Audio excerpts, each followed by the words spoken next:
Buenas tardes a todos, soy Manuel García Munté. Hoy empezamos en este canal que se llama El Mundo por Montera.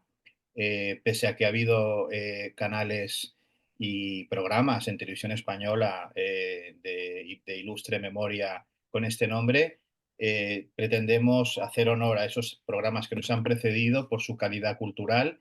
Pero bueno, este es un canal nuevo que no tiene nada que ver con los anteriores, y que efectivamente pretendemos abordar los temas poniéndonos el mundo por montera, abordando lo inconsciente, lo consciente y lo poco consciente. Lo haremos de una manera excéntrica y concéntrica y tratando las cosas con un punto siempre de sentido del humor, cosa que en estos tiempos es muy necesario porque de lo contrario uno está condenado a los ansiolíticos y a otro tipo de sustancias poco recomendables.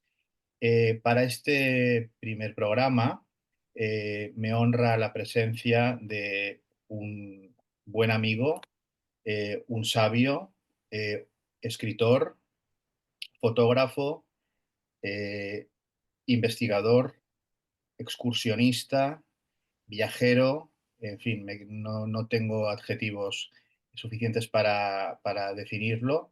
Y además, sobre todo, viajero dentro y fuera, es decir, no solamente ha viajado dentro del alma, sino por todos los parajes que uno pueda imaginar. Es el profesor Tristán Castell de Pinós, autor prolífico de muchísimos libros, de los cuales destaco El Guerrero Aceta y las Runas, que lo tengo aquí, un libro absolutamente recomendable, del cual ya daremos debida cuenta en su momento, y del que hoy hablaremos, que se titula Los Esenios, la superación de la muerte. Un tema, el de la superación de la muerte, muy pertinente en estos días que se dedican o que tradicionalmente se han dedicado al recuerdo de los difuntos.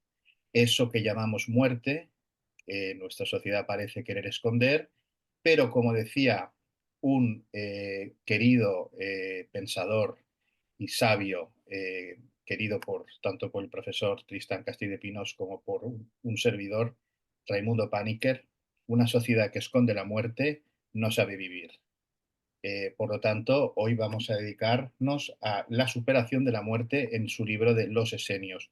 Un libro rompedor, puesto que para todos aquellos que nos hemos interesado por estas cuestiones, es un libro que tiene una teoría propia y no se dedica a recoger toda clase de ideas que han precedido y que se pueden encontrar en todo tipo de enciclopedias, sino que después de una importante investigación, el profesor Tisa Castillo de Pinós tiene su propia idea y la sostiene con toda vehemencia, como no puede ser de otra manera, y la defiende.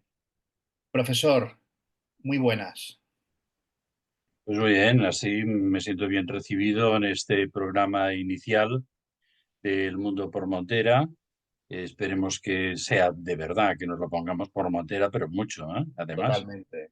Y, y entonces, pues bueno, quiero en este sentido no tan solo agregar a este inicio mi granito de arena, sino unos bloques inmensos de basalto extraídos de alguna pirámide egipcia de una forma, ¿me entiendes?, absolutamente ilegal y que sea pues una aportación, digamos, con peso específico, ¿no? Y bien, ya veo que ya has introducido pues un poquitín el tema, los esenios, la superación de la muerte. Bueno, realmente es un tema apasionante, ¿eh? Entonces, pues claro, yo para introducir un poco a vamos a decir, a este colegio secreto, ¿eh?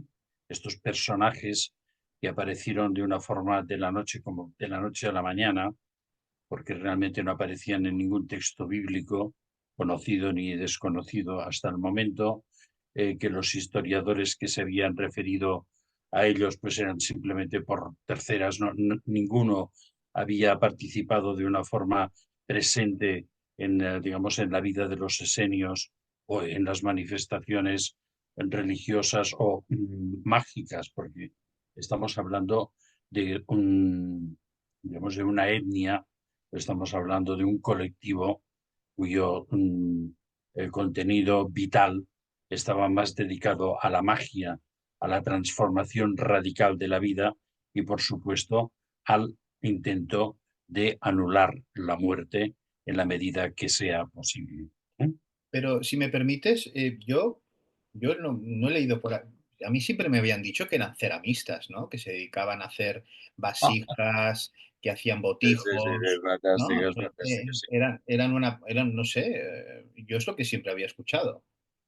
Bueno, pues nada, es que las doctrinas oficiales acostumbran a crear, digamos, como leyendas o sistemas de conocimiento para apaciguar a las masas sedientas de, digamos, conocimiento superior, que es el único que nos puede trasladar a una consciencia suficiente para conocer qué hacemos en la vida, qué somos, qué deberíamos hacer, si tenemos una misión y si tenemos algún tipo de contacto con tiempos anteriores y si ya tenemos contacto con tiempos futuros que están predeterminados. Es decir, aquí hay mucha tela que cortar y no es con cerámica con lo que vamos a cortar el tema. Claro, de los esenios nos han dicho una cantidad de barbaridades tremendas, ¿no? La doctrina oficial es que de pronto pues había una serie de historiadores, Plinio el Viejo, Filón de Alejandría, Flavio Josefo, que pusieron pequeños textos sobre los esenios, quizás el que amplificó más, digamos, su exposición y su relato sobre los esenios fue Flavio Josefo, que fue, digamos, el más cercano a la modernidad, digamos, del año cero.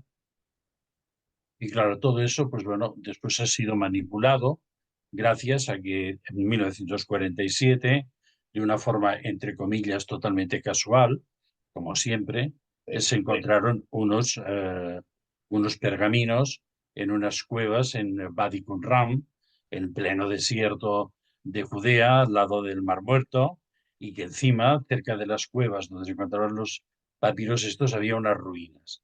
Y entonces, pues bueno, con que todo fue de alguna forma, eh, apareció después de la Segunda Guerra Mundial, apareció en un mal momento, que fue prácticamente coincidió con la declaración de las Naciones Unidas de la creación del Estado de Israel, lo cual nos entró pues a una guerra que ha durado hasta nuestros días y en estos momentos con una resonancia infinitamente mucho más peligrosa, pero que el tema fue conducido de una forma como por casualidad, ¿eh?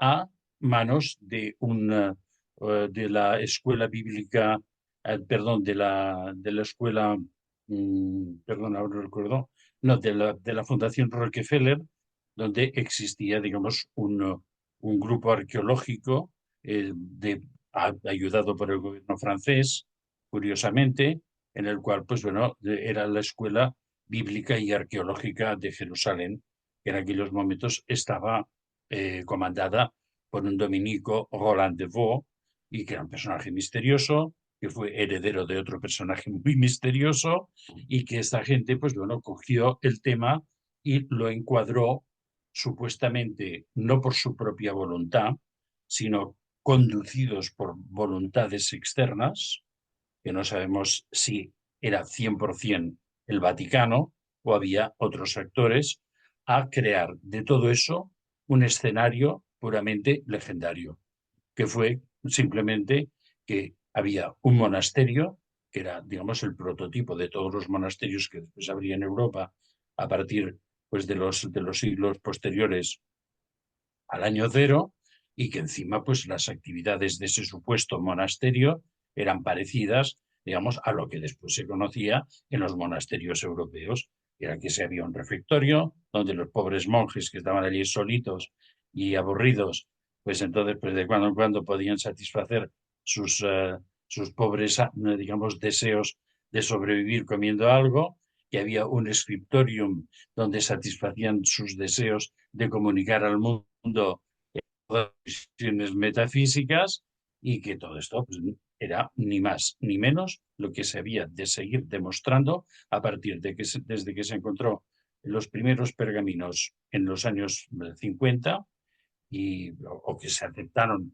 como unos pergaminos fiables, porque la historia es muy larga, hasta 1990 y tantos, en los cuales los inmensos hallazgos de pergaminos en 12 cuevas que se fueron descubriendo consecutivamente, pues bueno, se pudieron traducir, ordenar y de alguna manera ofrecer una traducción, no siempre, gracias a los estudios, no tan solo en su mismo tiempo en el que hubo muchas discrepancias, sino en los posteriores en los que esas discrepancias han aumentado, pues dar una imagen, digamos, como muy tranquilita de una secta de monjes que hacían libritos en el desierto. Punto. ¿Eh? Y entonces hasta aquí la historia oficial. ¿Eh?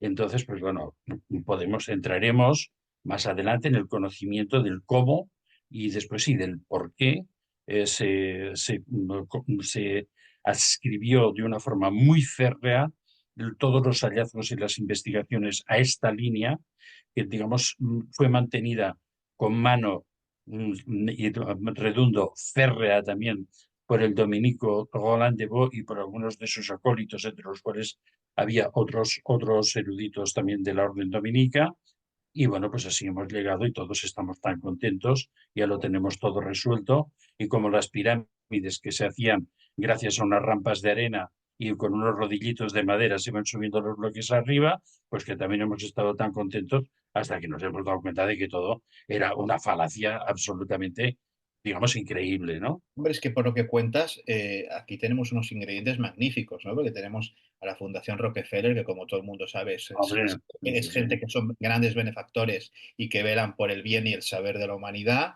Eh, Siempre ha sido así, pues sí por que verdad, supuesto. un aplauso. Y luego los reverendos padres dominicos, que, bueno, pues que también han sido grandes, pues, en fin, inquisidores, ¿no? Y que han velado, pues, porque las cosas funcionen con ortodoxia, ¿no? O sea que aquí tenemos ya una especie Desde de almáciga. conciliábulo, de Exactamente, conciliábulo, exactamente. y entonces de alguna manera pues ha perpetrado, digamos, yo lo digo, digamos, con todo el cariño a los que participaron en estas investigaciones, digamos, una gran mentira, pero no tiene nada que ver con la realidad.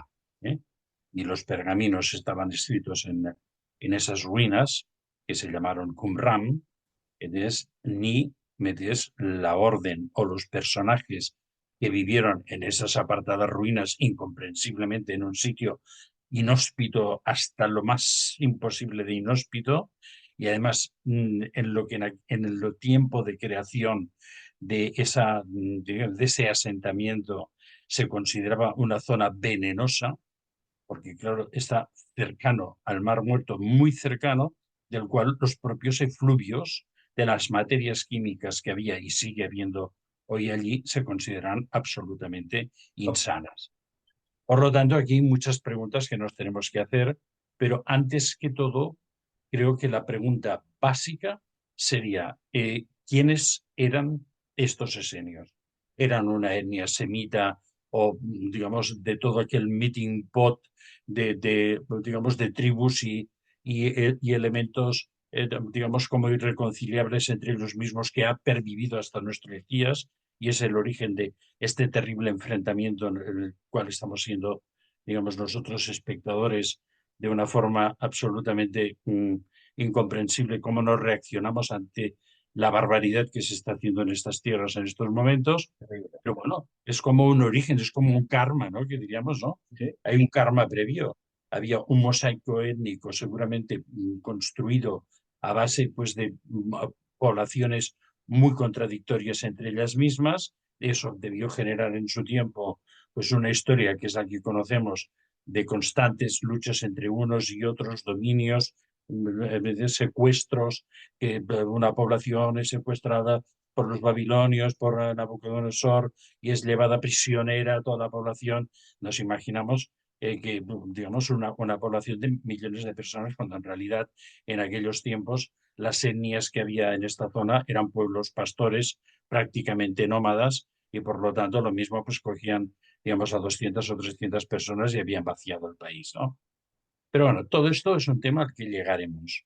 Pero la gran pregunta es, ¿eran o no eran gente que había nacido en ese, digamos, conjunto étnico tan variado, ¿eh? Porque estamos hablando de judeos, hebreos, filisteos, cananeos, galileos, nabateos, idumeos.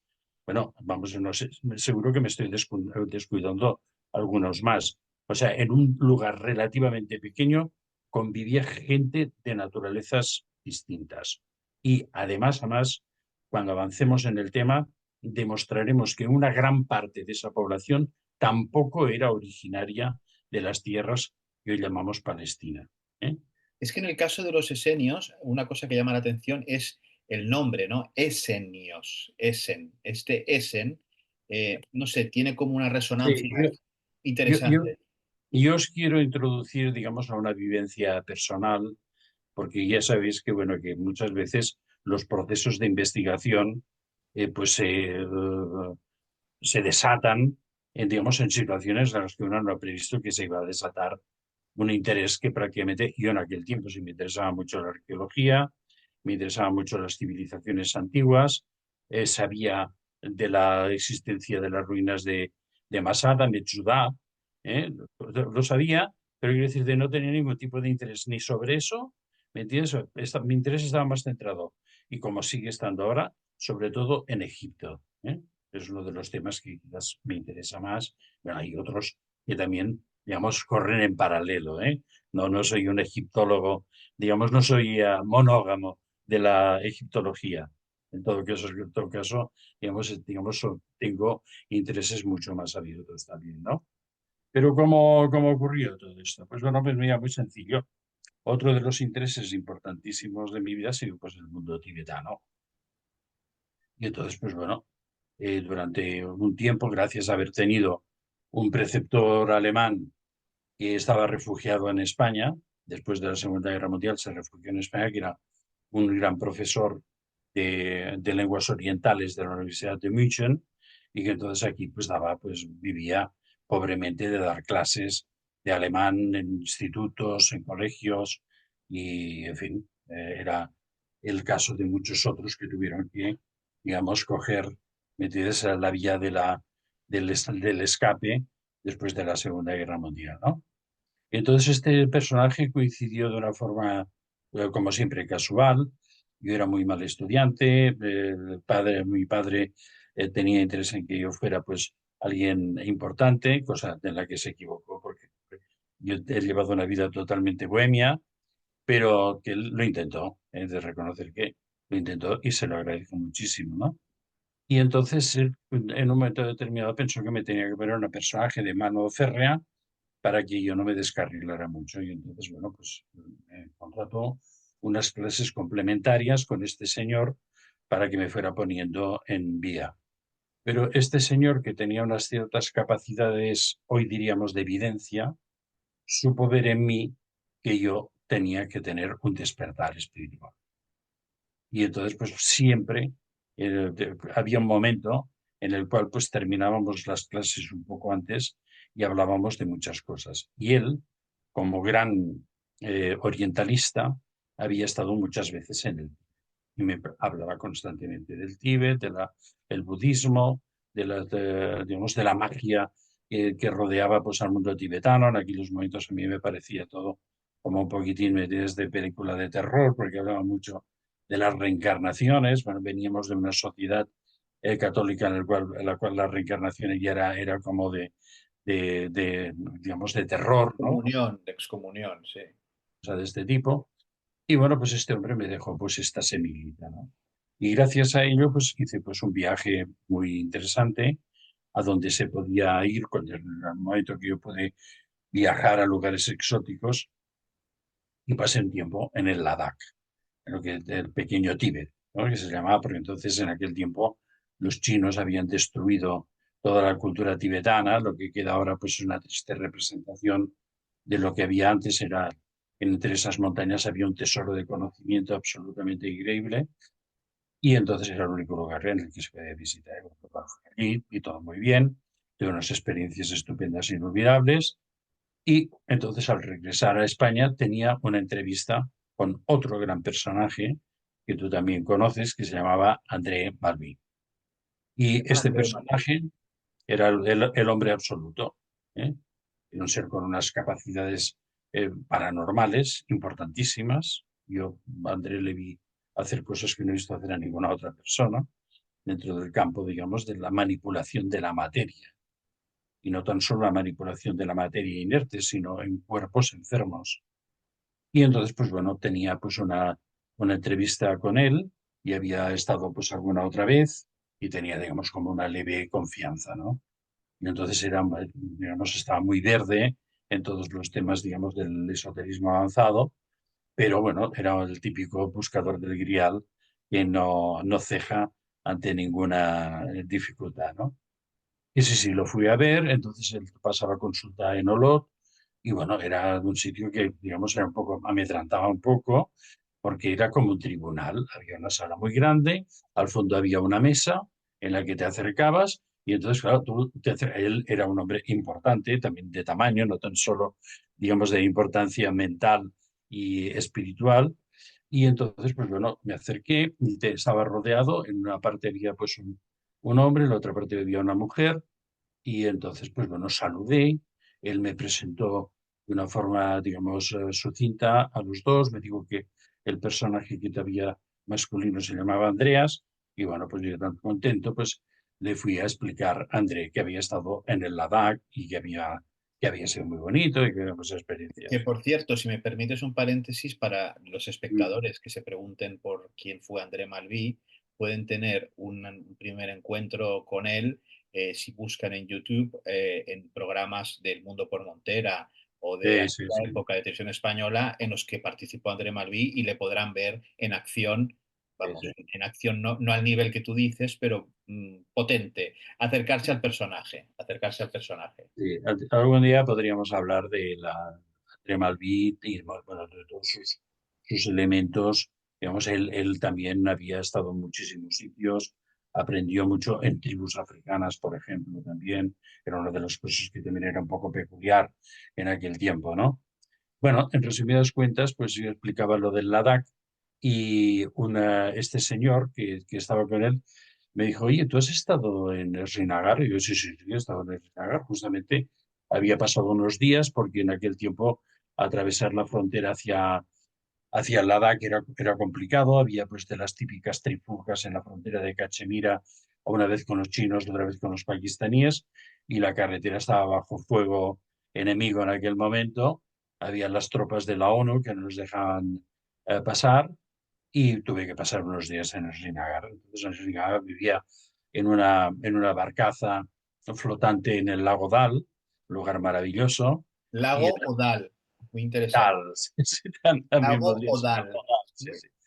Ahora entraremos un poco en estos orígenes, estas contingencias entre lo nórdico y lo súrdico, que diría Serrano, por ejemplo, ¿no? Exacto. Y entonces, pues nada, pues de pronto un día, pues el propietario de la barcaza, hicimos un poco de amistad, tenían una perrita tibetana muy bonita, que dormía conmigo en la cama todo el rato, y entonces, pues bueno, me dijo, oye, tú que eres occidental, dice, ¿tú sabes algo de Jesucristo? Digo, hombre, yo he estado educado en un colegio religioso, digo, digamos, lo tengo, digamos, absolutamente como sellado a fuego dentro de mis neuronas. Y me dice, pues podemos ir a ver a la tumba de Jesucristo. Digo, pues de aquí a Jerusalén creo que tenemos una tiradita. Dice, no, no, no, no, si la tumba de Jesucristo está aquí. Digo, a ver, pues, no, la tumba de Jesucristo no puede estar aquí. Pues sí, sí, sí, sí. Vamos a verla porque te vas a quedar encantado. Bueno, tenía otra cosa que hacer más interesante. Fuimos a ver la tumba de Jesucristo. O sea, que este es el primer enigma inmenso que se nos plantea.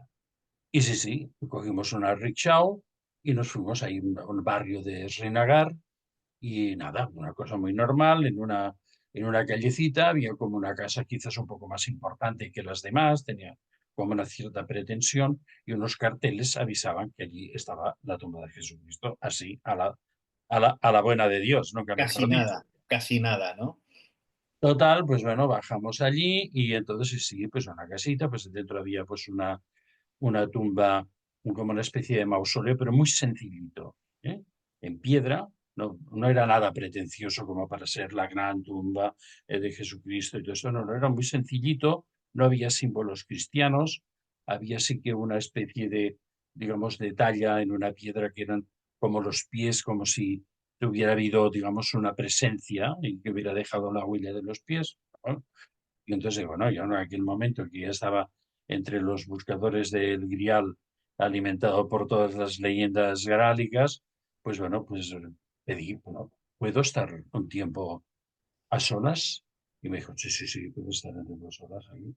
Sí, yo estuve allí, mm, me relajé, intenté conectar. Primero tenía demasiadas ideas, demasiada racionalidad como para entrar directamente, pero después pensando que estaba en un país extraño, que la comida extraña, que estaba en una situación extraña porque todo lo que había programado por causa de una guerra no podía pasar donde yo quería y que encima era peligroso. Hay, ¿sabes esas sensaciones que hacen que tu cuerpo aumente de peso, que seas como más torpe, ¿no? En todas tus cosas. Y entonces cuando yo me senté allí, empecé a sentir como un aligeramiento, como si todo eso desapareciera, ¿sabes? Y de pronto volví a tener una sensación de ligereza. Yo diría que era como si mi cuerpo quisiera levitar, pero no podía. Pero sentía esa ascensión, por decirlo de alguna forma, y pensé, sea quien sea el que esté aquí, esto realmente es conecte.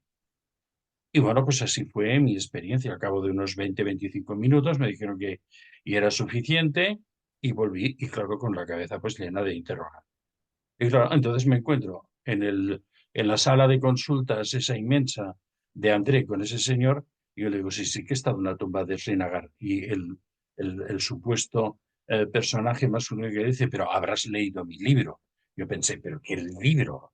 Entonces me dijo, no, yo tengo un libro, he publicado un libro que se llama Jesucristo vivió y murió en Cachemira. Y entonces relacioné a ese personaje que ya me habían presentado como Andreas con Andreas A ver, Fabergais. Y entonces pues, ahí fue cuando lo conocí y estuvimos hablando. Pero aquí aparecieron inesperadamente los esenios.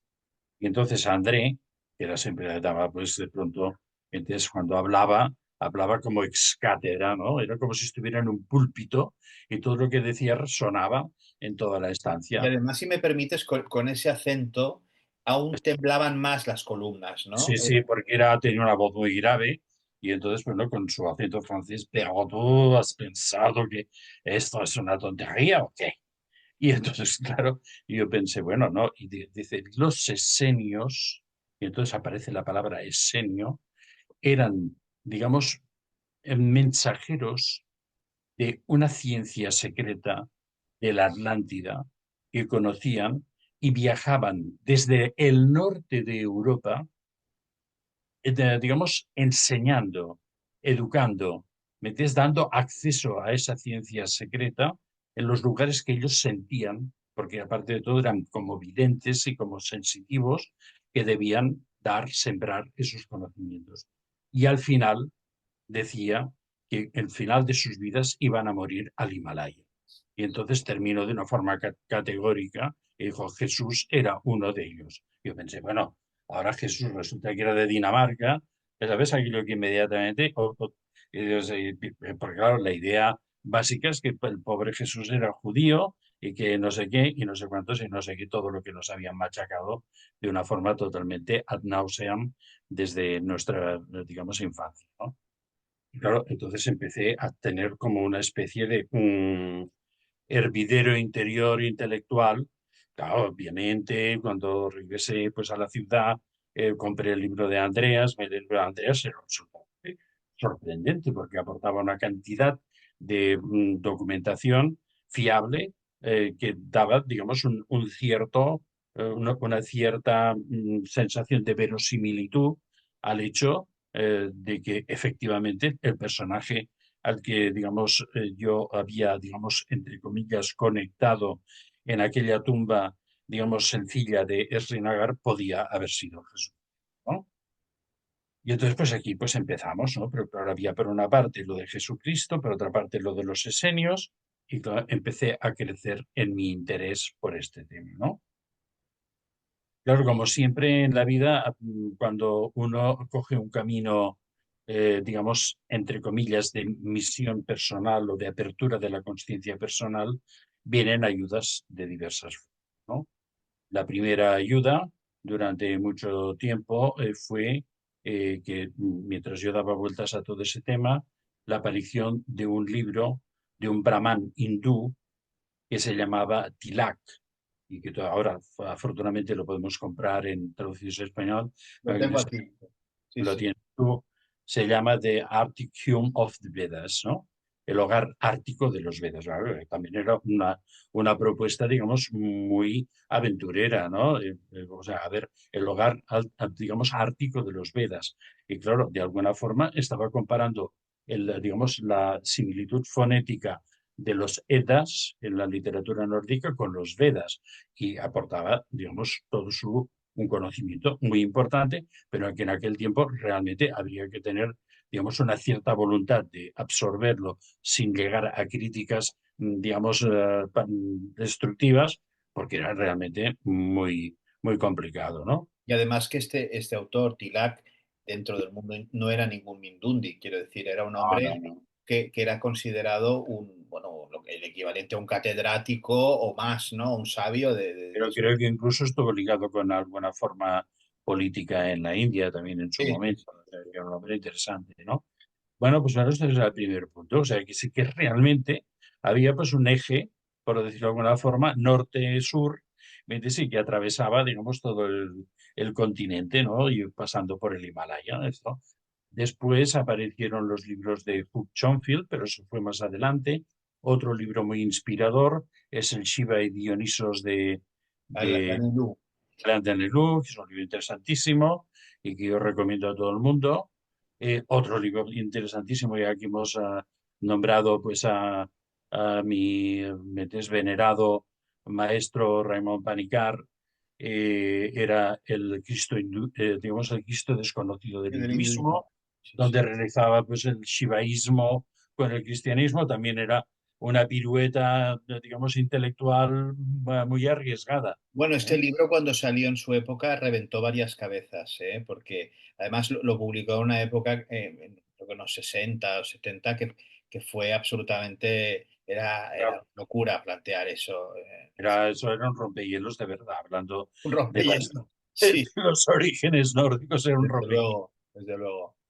Y después fui adelantando con ese tema, claro, todo esto iba creando, digamos, como una necesidad de a ir más adelante, ¿no? Y bueno, pues todo eso al final llegué pues a un elemento que era el más interesante de todo, ¿no? Que fue hace unos 20 años, tuve acceso a una edición, en aquellos tiempos muy difícil, ahora también creo que está editado en castellano, que era la crónica de Ura Linda. Y entonces era una crónica que supuestamente en los años 30-40, el famoso Instituto para la Investigación de la Herencia Ancestral del Tercer Reich, en aquel tiempo dirigido por Hermann Wirth, este había conseguido estos libros frisones y los había traducido, y en estos libros hablaba de que esos pueblos frisones habían generado gran parte de la cultura mediterránea. Con lo cual, aquí teníamos otro elemento muy importante, ¿no? Y claro, todo eso poco a poco iba creando, digamos, como un entramado doctrinal. Y es decir, ¿a qué me iba a conducir eso al final? Que Exacto. es realmente donde yo empiezo a proponer mis hipótesis. Eso me conducía de una forma fiable a la teoría de que efectivamente no yo tenía razón, André tenía razón. Había un colegio hermético, unos alquimistas viajeros, que de alguna forma viajaban por digamos, los lugares que sentían donde tenían que sembrar los conocimientos y que esta gente, pues bueno, eran simplemente, digamos, como sembradores de ciencias olvidadas, ¿no?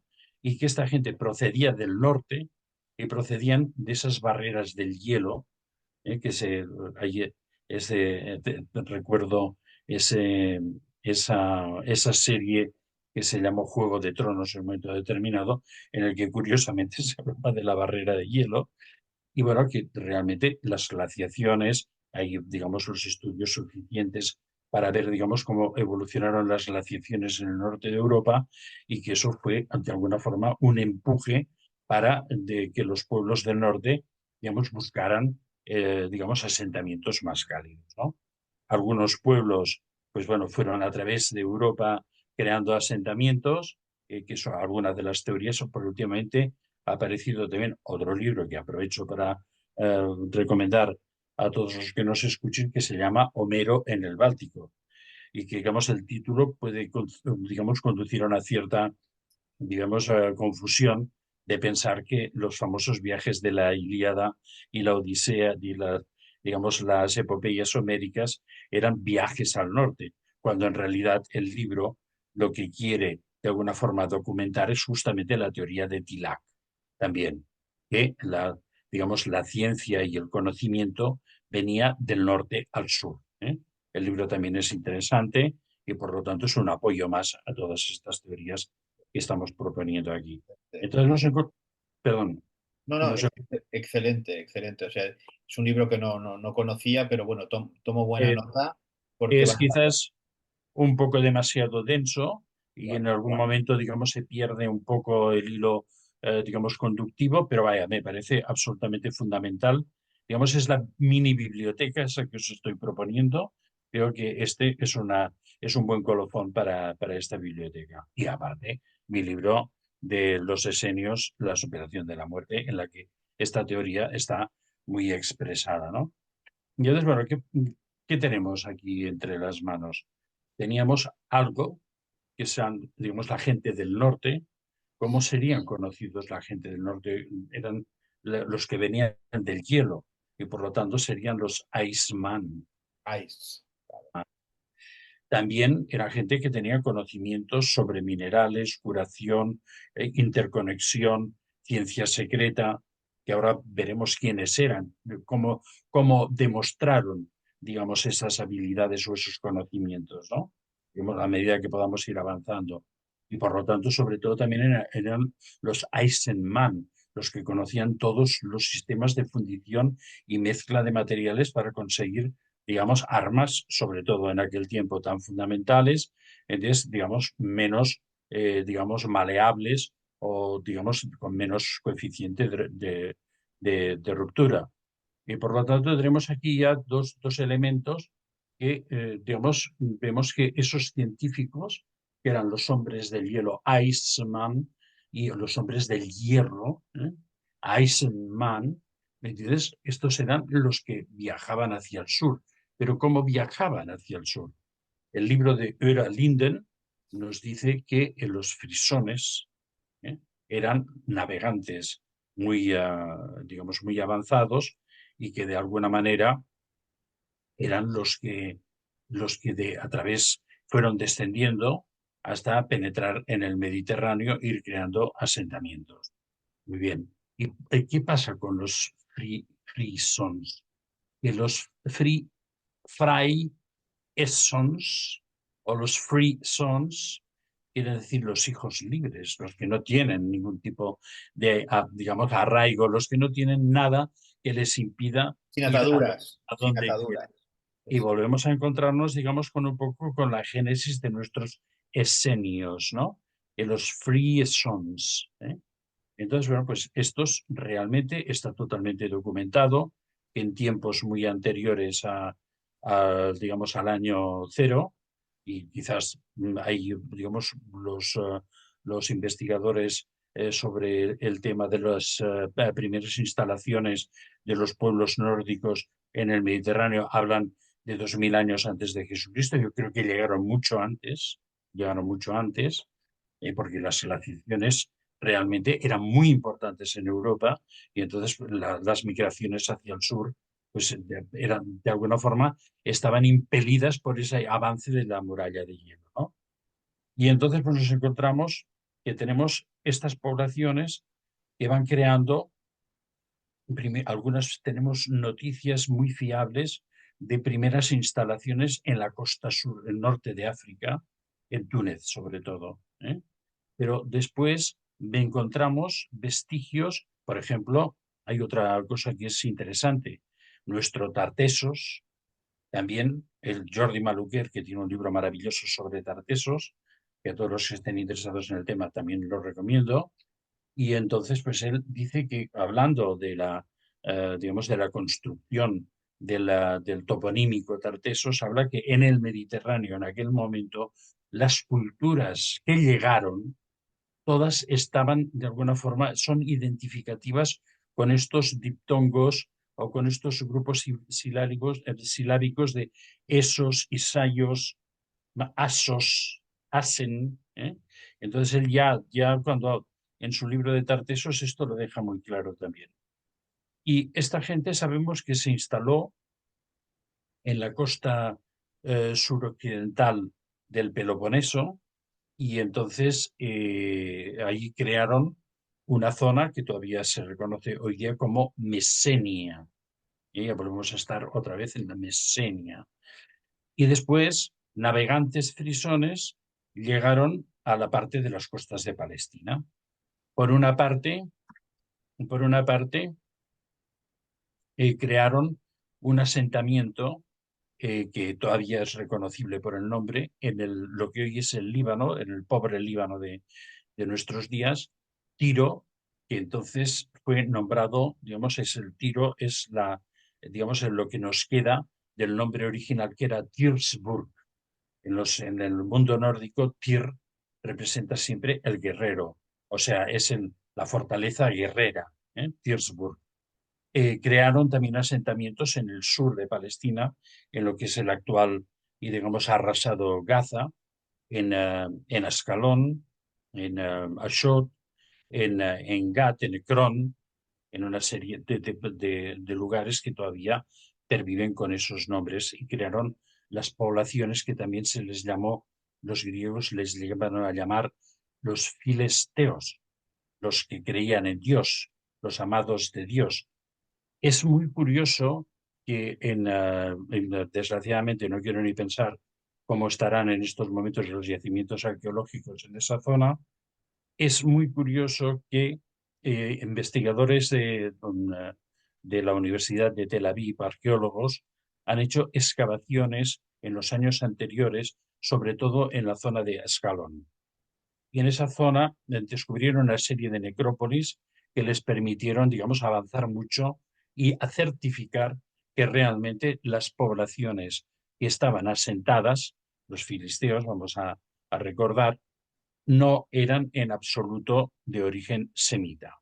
Y entonces nos dicen que era una población con, digamos, un tamaño, digamos, esquelético superior a los semitas de la zona, con lo cual también nos acordaremos que cuando digamos, los judíos luchan con los filisteos, aparecen como gigantes que tienen unas armaduras de hierro. Estamos hablando otra vez de los Eisenman, los hombres del hierro, y entonces, pues bueno, que comían cerdo, con lo cual, ¿me entiendes? No tenían una dieta kosher en aquel tiempo, que no practicaban la circuncisión. No sabemos cómo lo han determinado, pero era categórico. Y después que se han encontrado muchos restos cerámicos con vestigios interiores, que han encontrado materia orgánica, y al analizar la materia orgánica que había en el interior han descubierto que básicamente eran productos botánicos de origen, digamos, psicoconectivo, con lo cual quizás ellos sí hacían unos rituales. Bueno, tenemos de recordar también que en Grecia en aquellos momentos ya se conocía la marita muscaria como un elemento psicoconectivo, y sobre todo en los misterios de Eulesis, la clavíceps purpúrea, que era el hongo pequeño de los cereales, que tenía una gran cantidad de ácido lisérgico. Por lo tanto, esto nos va cerrando un poco la visión, ¿no? Estamos en una zona en la cual hay unos pueblos de momento nomádicos, que iremos describiendo en otro momento, pero tenemos en estos momentos la certeza de que una serie de pueblos nórdicos están colonizando la ribera mediterránea.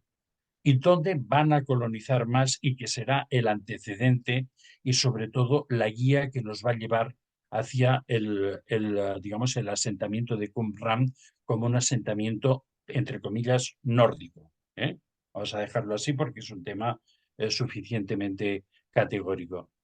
Que desde Mesenia en el sur del Peloponeso. Por la cercanía desde el sur del Peloponeso se ven las costas de Libia delante. O sea, no está tan lejos. Está cerca, sí. Y por lo tanto, los mesenios pasan a Libia y pasan a la costa norte egipcia. Y con que son gente que tiene en su poder una ciencia secreta, pues esa población de Mesenia, que sería pues la Esparta que todos recordamos, pero sobre todo la costa suroccidental.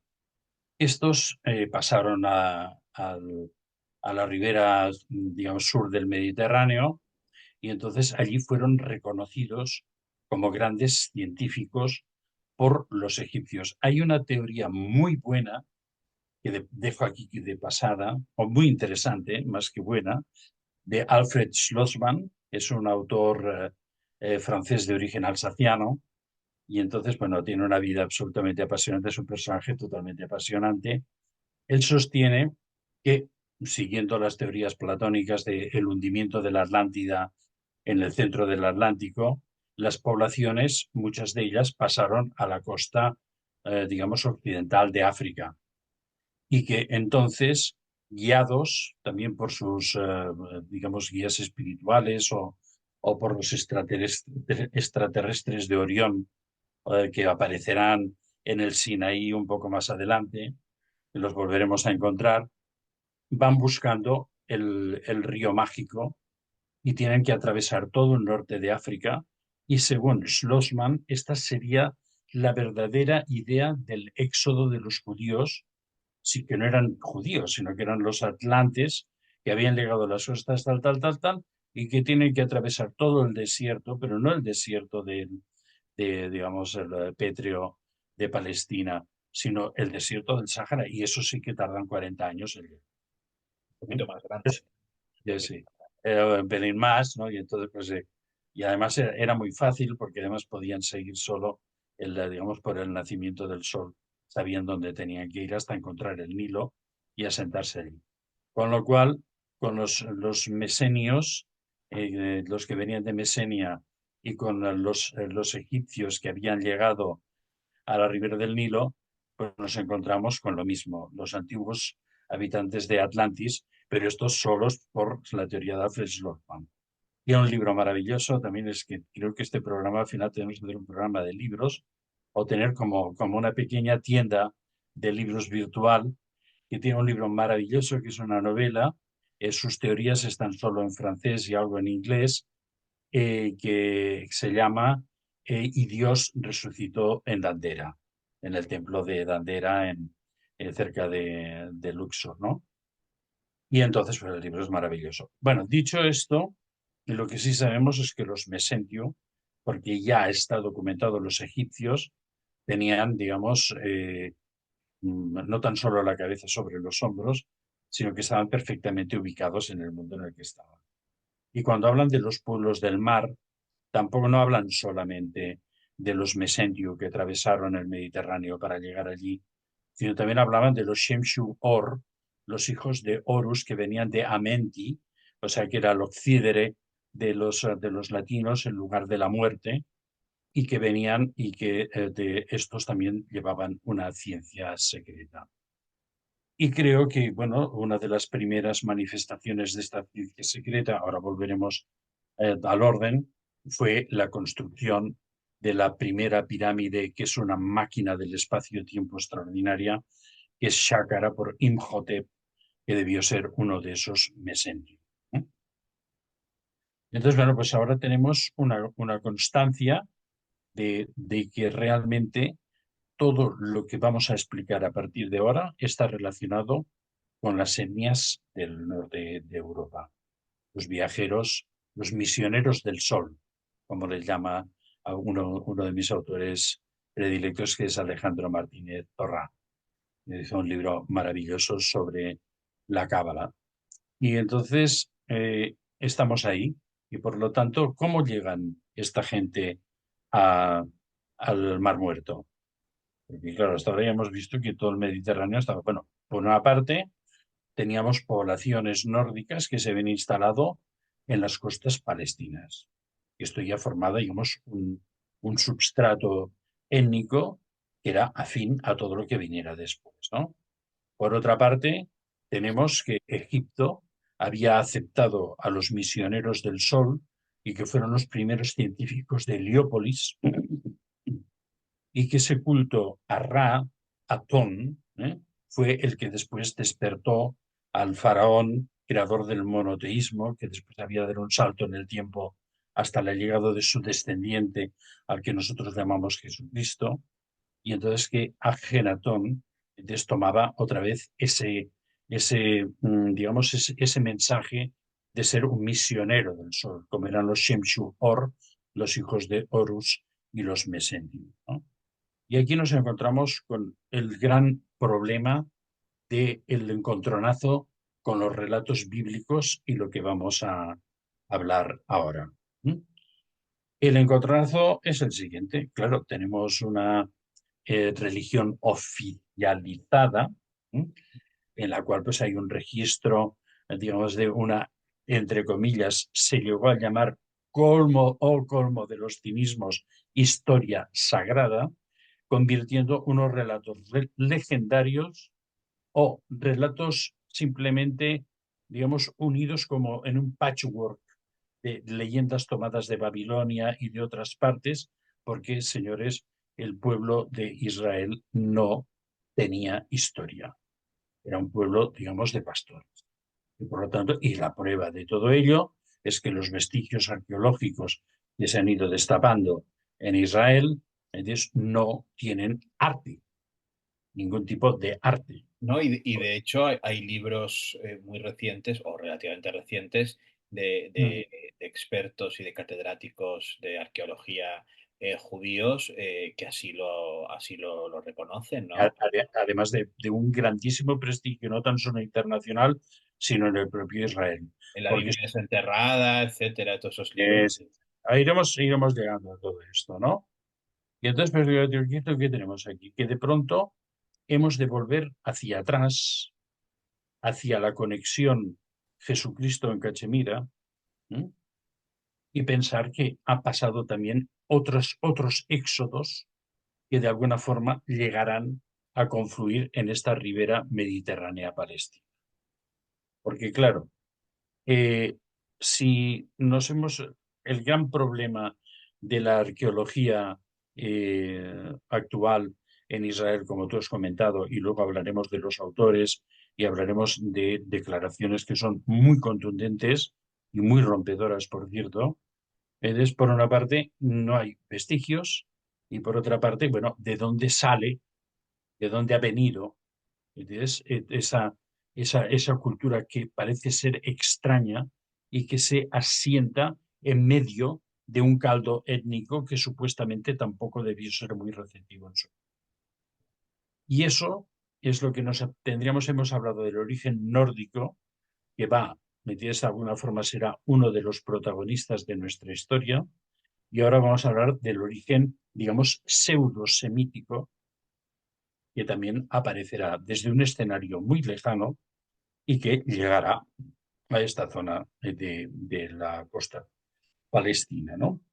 ¿Y a dónde vamos a saltar ahora? Porque, claro, todos los libros, entre ellos el de Andreas Faber-Kaiser, sobre todo el de Hugh Schonfield, bueno, y el de famoso, el libro de Nikolai Notovich, que Sí. parece de apellido judío, por cierto, y que él dice que Jesucristo también es otro de los que dice que Jesucristo estuvo allí en Cachemira, que Fue tal el, y cual. el explorador ruso que estuvo en el monasterio y encontró, se supone, esos documentos, Para ¿no? hacer, digamos, un pequeño aparte al tema este, ¿me entiendes? A ver, yo justamente cuando estuve allí, estuve en todos los sitios en los que él dice que he estado. El primer sitio que él menciona es el santuario de Mulbeck. Yo tengo un recuerdo imborrable del santuario de Mulbeck, porque después de pasar un montón de días en Cachemira, a esperar que pararan de tirar bombas, y luego pasar un tiempo con las poblaciones baltis, pakistaníes, antes de llegar al Ladakh, cuando llego al Ladakh, a Mulbeck, que es la puerta del Ladakh desde Kargil, desde digamos, la zona balti, entonces te encuentras un Buda gigante tallado en una roca de tamaño extraordinario, inmensa, y al pie de ese Buda gigante hay, los tibetanos llaman una gompa, o sea, un lugar sagrado. Y entonces, bueno, yo cuando llego a Mulbeek, veo aquel Buda gigante, y entonces entro en la gompa, y entonces dentro de la gompa, ¿entiendes? Lo que veo en la oscuridad de la gompa, hay un gigantesco tapiz sobre seda negra, china, y rodeado de un ribete con una filigrana dorada, ¿entiendes? Colgado ahí en medio, y una esvástica plateada en medio. Entonces, ostras, he cambiado de cultura. He estado un poco harto de los Baltis, pero creo que he entrado en un sitio bastante más interesante. Después de ahí pasaré por otro sitio que también es muy interesante, que es mencionado por el Nikolai Notovich que es el monasterio de Lamayuru. Pero es que Lamayuru, que es un sitio absolutamente inolvidable, y al menos y además en aquellos tiempos era algo increíble, es que Lamayuru quiere decir Lamayundrung, y Lamayundrung quiere decir las esvásticas del maestro, porque se supone que la ubicación del monasterio fue determinada por un meditador, por un lama que estaba meditando, y de pronto vio unas esvásticas de luz flotando delante que le indicaba el sitio donde se tenía que instalar el monasterio. Muy curioso. Pero después también estuve en Leh y también estuve en el monasterio Hemis, donde supuestamente están guardados los libros que hablan de Jesús. A ver, a mí el libro de este señor me parece muy bien, lo es citado también por Hugh Schonfield, que es yo creo que uno de los trabajos después del Andreas Faber-Kaiser más interesantes es el de Hugh Schonfield, pero conociendo la lengua tibetana, porque va a ver, yo he estado muy vinculado con el mundo tibetano, o sea, hasta el punto de que Olga y yo hemos tenido una niña tibetana, Tenzin Seldon, muy cariñosa, ¿me entiendes? Apadrinada hasta que entró a la universidad. O sea, que hemos tenido como una hija tibetana. Y además hemos tenido, bueno, ya también nuestros pequeños perros tibetanos, nuestra saga de perros tibetanos, que hasta hace muy poco que se nos murió la última, que se llama Tashi Delek, que quiere decir buen auspicio. Una pequeña taza, sí, sí, desde luego. Preciosa. Y bueno, en resumidas cuentas, yo el relato del Nikolai Notovich lo veo muy artificioso. ¿Eh? Puede ser que sí que haya una referencia, porque ellos hablan de unos textos en Pali, y yo ahora estoy trabajando en otra historia, en la cual aparecen también unos textos en Pali, que sí que era posible que unos textos en Pali traídos de Nepal a los monasterios tibetanos fueran traducidos al tibetano y entonces allí se hablara del paso por esa zona de un personaje. Esto quizás en otro momento podemos afinar más y Sí, ver qué es lo que pudo pasar ahí. Porque sí. lo que sí es cierto es que lo que había bajo la piedra en el Srinagar era algo que realmente estaba, ¿me entiendes? De alguna forma, era activado o activaba, ¿me entiendes? A una persona receptiva. De todo, Mm. sí, todo esto es fantástico, pero de todo lo que has comentado, eh, y para esta primera entrega, sobre todo, lo que me parece asombroso es la posibilidad de ese origen nórdico Sí, de Jesucristo. eso. Este es el punto clave. Porque, claro, es que Jesucristo podía haber sido de origen nórdico y vamos a ir a ello, ¿eh? Y vamos a seguir la línea conectiva hasta llegar a Jesucristo. Pues bien, recordemos que otro de los elementos que de alguna manera nos confirma, digamos, la legitimidad de presencia y de origen de estos esenios es en la lengua griega. La lengua griega es senoi, quiere decir médico curador, o sea, como sanador. O esaios, quiere decir también secreto místico. O sea, que tenemos, a ver, hay elementos filológicos que nos van ayudando a situar esta gente en las costas de Palestina. Vuelvo a insistir sobre un libro que he mencionado antes, quizás muy de pasada, que es este de Homero en el Báltico, porque para todos los que les interesen, digamos, unas tesis muy argumentadas, es un buen libro para que toda esta exposición que nosotros hemos planteado aquí, ¿me entiendes?, tenga, digamos, un peso específico importante. Con lo que hemos dicho ya es suficiente, porque aparte de todo, hay algo que, digamos, antes de que ocurra esta presencia en Palestina de una forma muy determinante, todo este colegio científico estará ligado a las primeras dinastías egipcias y llegará hasta algo que es muy importante y que tendrá, digamos, uno de los extremos del puente que nos va a llevar a Cristo, que es la creación del monoteísmo. En este caso, la adoración a Atón, ¿entiendes?, al sol, y por parte de el que se puede llamar Ajenatón, que era Amenhotep IV.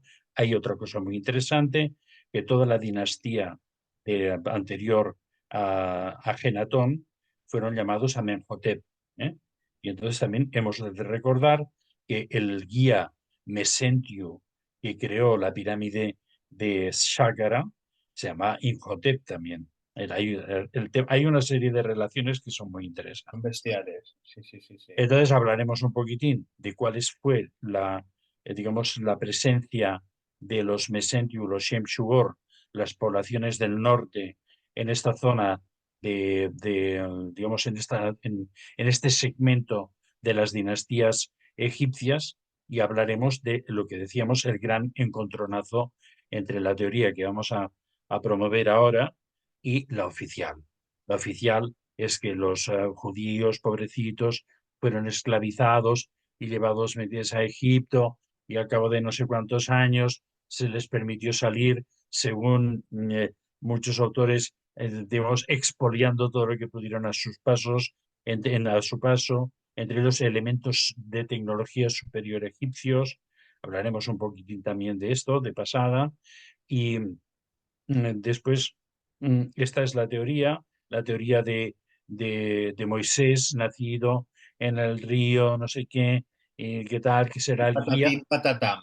y tal, que ya nos la sabemos todos más o menos de memoria, y después intentaremos explicar por qué no fue posible el paso del Mar Rojo, poniendo todas las teorías que podamos, no fue posible, cómo se pasó desde Egipto a la península del Sinaí, que era un lugar importante tanto para unos como para otros, en el supuesto que la leyenda bíblica hubiera sido cierta, cosa que muchos arqueólogos, entre ellos el famoso autor de la Biblia desenterrada, Israel Finkelstein, dice, nada, no hay ningún tipo de registro, es imposible. Una masa de población como es la que se supone que estaba vagando por el desierto hubiera dejado registros en todas partes y no hemos encontrado nada. Entonces, en cambio, la posibilidad de que Agenatón, cuando esté destronado por los sacerdotes tebanos, otra vez que habían sido, entre comillas, destronados para sustituir el culto politeísta por el culto monoteísta a Atón, cuando Ten tiene que huir de Egipto, lo hará en la dirección al Sinaí. Y ahí es donde vamos a conectarlo todo. ¿eh? Entonces, pues bueno, este es el punto en el que hemos llegado. ¿Me entiendes? Creo que la aportación es muy importante porque rompe de una forma absolutamente frontal con la teoría de que los esenios eran unos pobrecitos que habían sido, digamos, rechazados en el templo por los saduceos y los fariseos y que Ceramistas, bla, etcétera. bla, bla, bla, bla, bla. Y no es eso, sino es justamente todo lo contrario y muchísima más magia y misterio de la que nos podemos imaginar. Pues nos estaríamos horas. Creo que para ser el primer programa del canal ya has aportado una serie de conocimientos que creo que sus espectadores lo van a agradecer y se van a quedar muy sorprendidos y les va a llevar a investigar ellos mismos, que al fin y al cabo es lo más importante. Como tú muy bien has dicho, mucho de tu conocimiento es experiencia vital propia y ese tipo de experiencia al final es el conocimiento que cala, ¿no? No el del que está en una biblioteca encerrado sin vivir absolutamente nada, ¿no? Yo, con tu permiso, te emplazaría para un siguiente programa en el que podamos ver qué pasa cuando se produce ese encuentro, ¿no? Cuando llegan a Palestina, ese pueblo nórdico, y llegan a Qumran, etcétera, etcétera. Pero creo que es muy interesante y que da unas claves que hasta ahora pues eran, vamos, insospechadas. Bueno, diremos una nueva clave. O sea que Qumran no es un nombre, digamos, semítico, sino que es la corrupción de Qumrland, ¿eh? Que Vaya, daremos el significado, digamos, en lenguas nórdicas el próximo día. fantástico. Pues un placer, profesor Tristán Castell de Pinós. Muchísimas gracias por tu tiempo, por ser, es un honor que seas el que inaugure con esta clase magistral el canal del Mundo por Montera. Nos lo hemos puesto por Montera porque, vamos, nos hemos pasado la historia oficial por el Arco de Triunfo, por el Arco de Trajano. Ciertamente que sí. Y nada, y a nuestros espectadores, pues espero que les haya sido de interés y que en breve pues tendrán noticias nuestras. Muchísimas gracias y nada, pues hasta muy pronto. Buenas Hasta noches. pronto. Hasta pronto.